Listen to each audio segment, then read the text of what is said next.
ẹ tún káàbọ̀ padà sórí ìkànnì àrólé bàbá 1010 TV2. ẹ tẹ́tí sí ìkéde pàtàkì èyí tí a mú wá fún wa yìí pẹ̀lú bí èní ṣe jẹ́ ọjọ́ kẹwàá inú oṣù kẹwàá ọdún tí a wà yìí tí ń ṣe dédé ọjọ́ ìsìnkú màmá wa Lady Evangelist Dr. Janet Olúṣọlá Fashakin Esquire èyí tí wọ́n papòdà lórí ìsinmi ní àyà olùgbàlà ní oṣù tá a lò tán sẹ́yìn yìí.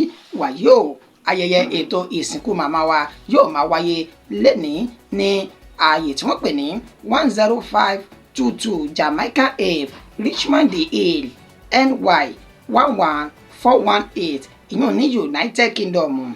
Báyìí wá ní ètò ìsìnkú náà yóò ṣe máa gbéra sọ lẹ́nìí. Gbogbo ẹni tó bá nífẹ̀ẹ́ láti máa wo bí ètò ìsìnkú ayẹyẹ màmá wa bí ó ti ṣe máa wáyé ó ní kí ó máa darapọ̀ mọ́ wa lórí ìkànnì tá a wà yìí tí ń ṣe ìkànnì àrólé bàbá 1010 TV2.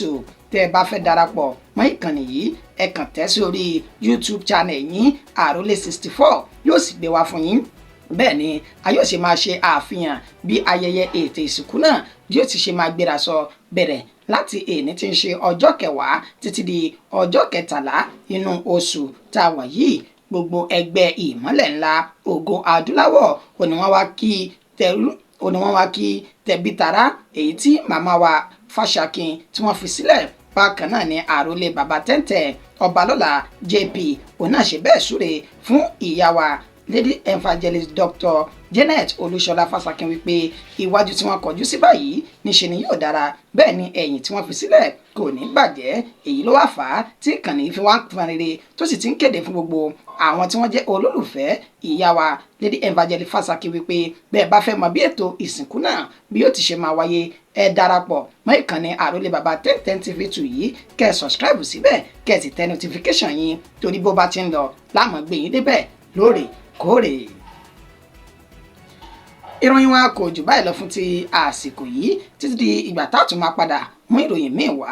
Ẹ má gbàgbé ìkéde náà ó ṣe pàtàkì.